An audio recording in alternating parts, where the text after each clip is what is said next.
Have you ever stopped and wondered how you became the person you are today?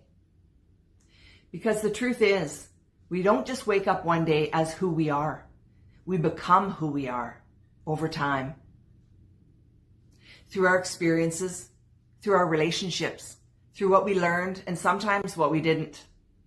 And when I started looking back at my own life, I began to see something I never really understood before. So many of the choices I had made weren't random at all. They were coming from somewhere, from things I had experienced, from what I had learned to believe, from who I had become at a much younger age.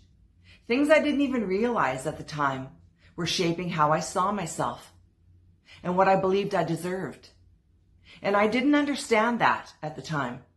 But looking back now, I can see how much of who I became was already being shaped back then.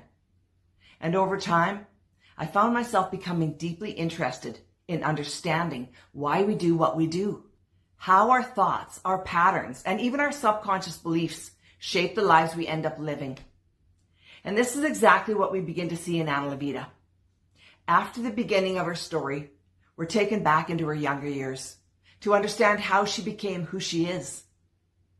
Because before we can understand the life someone is living, we have to understand where they came from, who they were, what they experienced, and what they came to believe.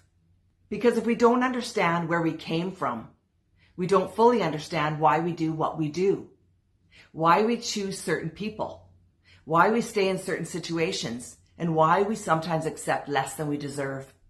It all starts somewhere, and often it starts much earlier than we realize. And the moment you begin to see that, that's the moment you begin to understand that you can also change it. Have you ever looked back and started to understand why you are the way you are? Sometimes understanding who you were is the first step to becoming who you're meant to be.